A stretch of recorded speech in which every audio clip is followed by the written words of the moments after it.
I want to talk to you today about something that recently happened. I was a guest on a podcast and a really cool podcast called Our True Colors Podcast. And the episode will be dropping late March. But there was a beautiful exchange that occurred. Three people sat in a conversation, three very different worldviews, three very different lived experiences, and not one of us was wrong. I want to talk about the trigger, want to talk about what was said, and I want to talk about what all came of it. So let's get started. Welcome to Rooted and Rising. I'm your host, Tara Michelle, intuitive guide, storyteller, and fellow traveler on this wild path of becoming. This is a space for the soul-led, for the ones unraveling old stories, tending to their healing and rising, not perfectly, but powerfully into who they are here to be. Here we explore what it means to live with intention, to love with depth, and to trust that even the hard things are shaping us. I'll share pieces of my own journey, the cracks, the beauty, the breakthroughs, and invite voices who are walking this path too. Because I believe life isn't happening to us, it's happening for us. So come as you are, root in and rise up. And thank you, truly thank you for being here. Welcome back to Rooted and Rising. I'm Tara Michelle. I'm your host of the show.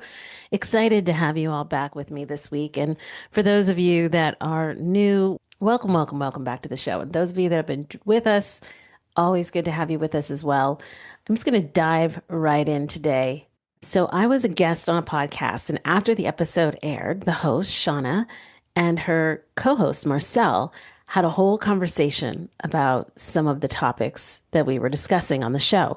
And the name of her podcast, which is an awesome podcast, you should check it out. It's called Our True Colors Podcast. And I was a guest on the show. But I also want to be clear. I'm truly grateful for this whole interaction and what unfolded, because our conversation was rich, it was deep, and I brought up a lot of my viewpoints, my thoughts, my philosophies. They had theirs. And I guess apparently some of the things I said really caused some deep reflection and maybe some triggers, but more importantly, some deep reflection, which then they reached back out to me to actually share and see if I wanted to respond back. And I did. And it was really great. So I'm truly grateful for what I'm about to share in this whole interaction we had. But without going into the details, and you can go back and listen to the episode. I think it's coming out. I want to say it's coming out the week of the 26th in March, and you can go and check it out. So because of what Marcel brought up, this idea that my perspective sounded like it came from a place of privilege, that was not something to overlook. And it really, I think, warranted an opportunity for me to address and respond to. And so they gave me that opportunity, which I thought was beautiful. So I listened to it, and I listened to their conversation. As I mentioned, they had a conversation after the episode, and I listened to it multiple times. I actually responded to it one time and then chose to sleep on it. Then I responded to it again and chose to hold off. And then I sent it. Here's the thing I've learned, especially at my age, is that when something touches a nerve, your first response is rarely your truest response. Your first response is your wound talking often. Okay. And I wanted to show up as the woman I've worked my whole life to become, not the little girl who needed to defend herself. I really had to recognize that. So today I want to share what I said, what I meant, and what I believe this conversation is actually for. So I want to get back to what was possibly seen as my comment was coming from privilege. And Marcel had a very fair point. And if you only heard the surface of what I was saying, and what I was saying is that we have choice, that our inner world creates our reality, that we can break free from our conditioning at any point in time. I can absolutely see how that could sound like someone who hasn't been tested by life. Because I really do believe that whatever's happening in here, in that mind of yours, the world is going to reflect that. So let me tell you where this actually comes from. From the time I was very small, we're talking 5, 6 years old, I grew up inside of households where abuse was the norm. Physical abuse, sexual abuse, verbal and emotional abuse, all of it simultaneously for years. And I want to say that with love, love for the people involved, love for the circumstances that created it, and love for the little girl I was, because I've done enough work on myself to know that hurt people hurt people. The adults in my world were doing what had been done to them. That doesn't make it okay. It doesn't make it right, but it does mean I'm not standing here in blame. Okay? So I want to say that. What I will say is that those years shaped me in ways I'm still discovering to this very day. The kind of shaping that doesn't leave visible marks, but runs in the background of every relationship, every decision, every moment of self doubt or self sabotage for decades until you finally turn around and you look it straight head on in the mirror. Until you do that work, those things are running in the background. And so at 6 years old, okay, I want to say I was 5 or 6, I had what I thought was a dream. And it's interesting that I'm sharing this on air. I've shared it with a lot of people, but I'm just going to share it here. And people can hear what they want with it. But in this dream, I was in a dark room or a dark space surrounded by what I could feel was a council of beings, energy beings, and maybe like the council of light or however you want to call it. And there was a hand in the middle with a beautiful crystal sphere. And this sphere represented us here on Earth. Now, this conversation was telepathic. And all I was saying is that I stood in that room looking in that sphere and I heard myself say, I am not going back there. And then I heard a voice say, you must. And I said, I absolutely did not sign up for this. I'm not going back there. And I heard the voice again, you must go back and we will always be with you. And I said, no. And they said, we will always be with you. And I said, no, we will always be with you. And then I woke up. And now remember, all of that was telepathic and never forgot that dream. And later, years later, I realized, most likely not a dream, but I woke up in my babysitter's house. I looked around the room. I want to say it was a Saturday morning. And what I had seen in movies is if you want to know if you're really alive and wherever you are, you pinch yourself. And I pinched myself. And I pinched myself and I began to cry. And it wasn't until my 30s that I understood really that's not a dream. That was me going back to wherever we go, wherever my soul was from, because I wanted out. And what I think I failed to just mention is in that room there was this knowing that I was on some form of a mission, right? That I was here with others and that there were things that had to be done. I couldn't come back. I tell you this story not in sympathy. I tell you this because this is the soil that grew my theology. This is where my belief in human will, in choice, in the power of the inner world, this is where a lot of this was forged. And there's a million other, not a million, there are many other instances and stories and things that have happened in my childhood, in my, young years, my young adult age, lots of things that have led me back to understanding, we are all here having a human experience and we are on this journey together and we are working through some very intense things situationally as human beings. This is where my belief in human will, in choice, in power of the inner world, this is where a lot of that was forged from. Not in the life of ease, but actually in the fire, living human experiences that were not always comfortable and not always healthy. I'm just going to say one of the things we talked about because this came up in the conversation, and it was around racism. And my view on racism is very much that the only way we stop it is by stop entertaining the conversation of it. Now, because there's a new conversation to be had. Now, I'm not going to go deep diving into the details of that because that in itself is going to trigger people that are listening to this. And I'm someone who has dealt with a lot of racism, a lot of racism, a lot throughout my life. But I am a firm believer that the moment we all stop talking about it is the day that we change it. Okay. So I'm going to leave that there. So when I say that we have choice, even in the most dire circumstances, I want to be clear about what I mean, because I think that's where Marcel and I were maybe missing what each other was saying. And so I'm not saying that horrific things don't happen in the world. I'm not saying that systems of oppression aren't real. I'm also not saying that people should put their head in the sand. What I am saying is this: every single human being on this planet has will within them, a divine sovereign will.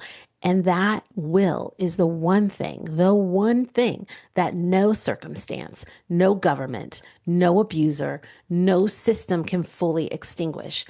They can suppress it. Absolutely. They can bury it. They can try to condition it out of you, but it's there. Okay. Viktor Frankl was in concentration camp, lost everything. And he wrote that the last human freedoms is the ability to choose one's attitude in any given set of circumstances. I want you to sit with that, like really sit with that. Now, does that make the circumstances less horrific? Absolutely not. Absolutely not. You know, my mind immediately goes back to when I was a little girl and these things were happening to me. It doesn't make it any less horrific. Does it erase the trauma? No. As I just said, my brain went right back there. It doesn't erase the trauma. Does it mean everyone has equal access to that will in every moment? No. Trauma suppresses access. Poverty suppresses access. Collective conditioning suppresses access. But the will is still there. That divine spark within you, that thought, it's still there, that voice. And here's the quantum piece that I brought up in that conversation, because this is where my framework lives. This is the context in which I come from. Every thought you have is a frequency. And I've shared this in other episodes. Those of you who've been following me, you've heard me talk about this. Every belief running in your subconscious mind is a frequency. And those frequencies are literally shaping the reality of your experience, not because life is a fairy tale, okay? But because that's what the science shows us. Dr. Bruce Lipton's Biology of Belief, great book. If you haven't read it or listened to it, pick it up. The documentary, What the Bleep Do We Know? Another great movie. Watch it if you haven't done so. Dr. Joe Dispenza's work on neuroplasticity in the brain. So many people are aware of who he is, and if you aren't, go check out his books. Check out all these things on YouTube. You can find it. The subconscious mind is running the show all the time, and most of us don't even know what programs are installed. You don't know unless you do the work. So I was told in corporate America by actual people that I worked for, you have two strikes against you. You're a woman and you're Black. Okay? Literally, those are words that have been told to me in the corporate space. Now, if I believed that, which I did at the time, but if I let that get even deeper into the subconscious and run the show, which it did for a while until I recognized that it was there, I would have continually created a reality that validated that in every single day of my life. And I would have been completely justified in that belief because the evidence would be everywhere.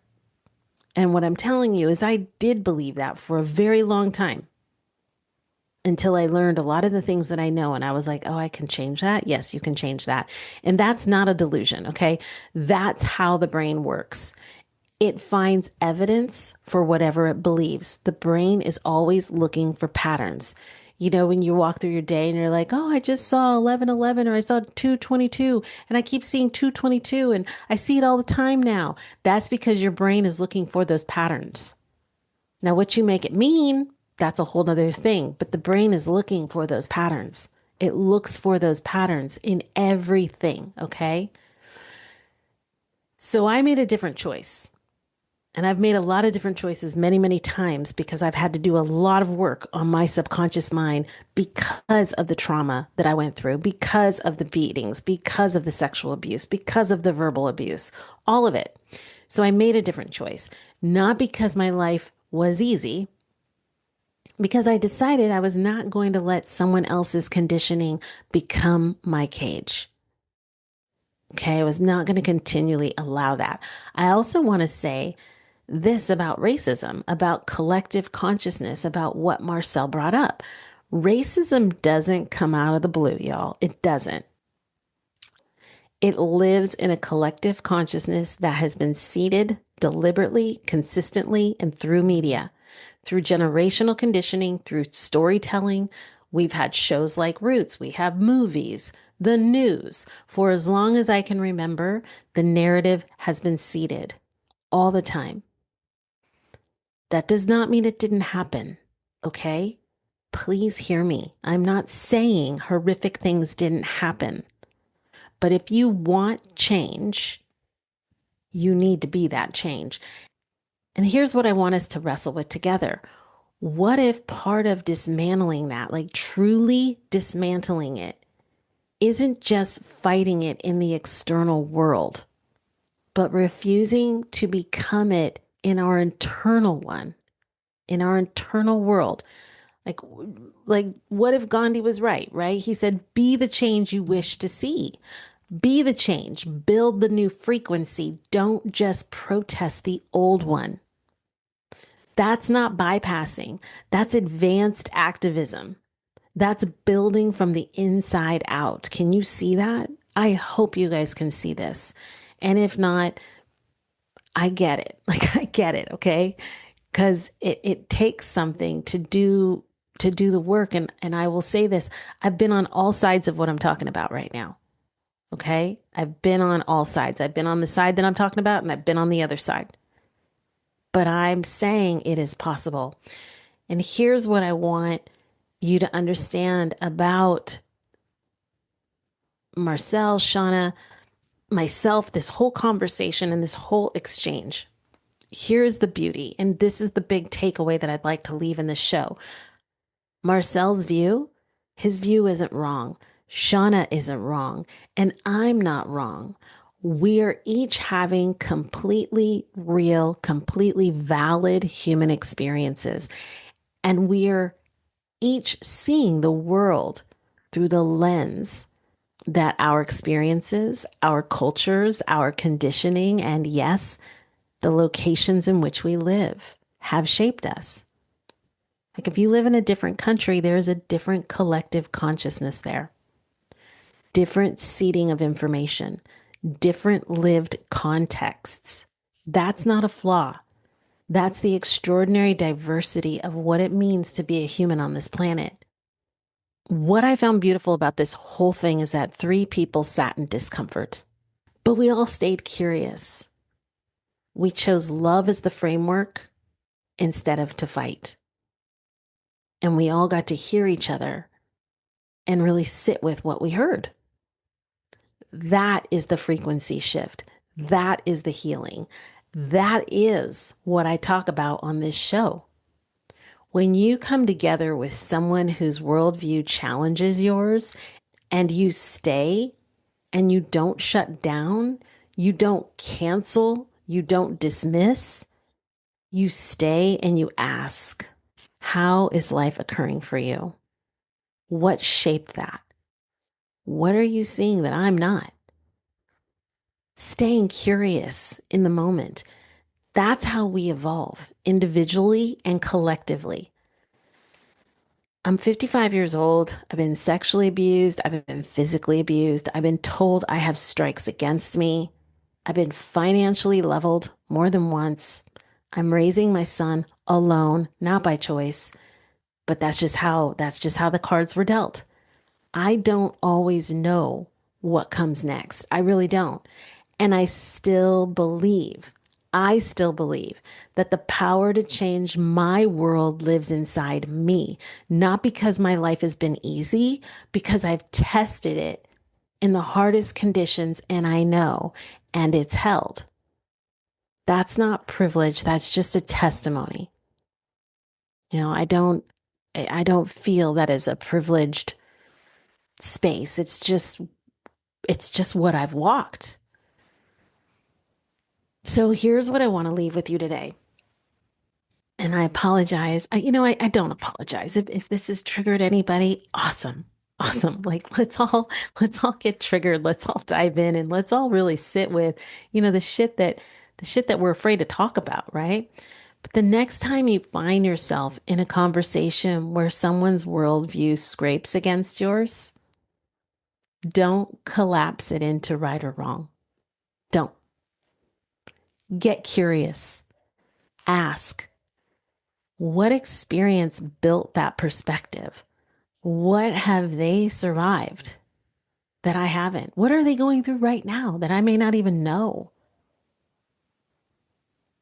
And what have I survived that they haven't, that they don't even know? None of us know what any of us are going through any given time, unless, of course, you are so close with that person that they tell you everything. But none of us know. But we sure do have a lot of judgments around it, don't we? We sure think we know what's happening over there. We don't always know. Because the real healing, the collective frequency shift we're all talking about wanting, it doesn't happen when we all agree. It happens when we disagree with love, when we stay in the room, when we choose to stretch instead of contract. And if there's something in your own inner world that you've been ignoring, like a loop, a pattern, a belief someone installed in you when you were 4, 5, or 6, or maybe even 1 or 2, it happens, okay? That's been running silently in the background ever since, maybe this is your moment. Not because your circumstances aren't real, not because the things that happened to you didn't happen, because you are more than what has happened to you. You are so much more than what has happened to you. You are a sovereign being with a will inside of you that nothing and no one has ever fully reached. And that will, it's waiting. It's yours. Only you have the capacity to dig deep and pull it out. So I want to thank all of you for listening and sticking around. I know this may have been a challenging conversation to listen to for some, but it's important. It's important that these things get shared. And I really love that Marcel and Shauna reached back out to me to say, hey, we had this conversation. These are the things that came up, and we want to give you an opportunity to respond. I love that. I think that is so huge. It just makes all the difference. So until next time, I look forward to seeing you on the next show. Be sure, comment, follow the show. If you comment, if you rate us, it helps us grow, helps us reach more people. Also, take a look down in the show notes. If you're looking to get out of a situationship and you're really trying to get back to, who you are, the truth of who you are, pick up my e-guide, Fuck Almost, because it's there. It's there for you to step into the truth of you. But I think that's it for this week. I look forward to seeing you guys all next week. Thank you, and we will see you again soon. Have a great week. Thank you for rooting in and rising with me today. If something in this episode stirred something in you, take a breath, take what you need, and let the rest soften. Be sure to follow the show so you don't miss what's next. And if you feel called, share this episode or leave a review.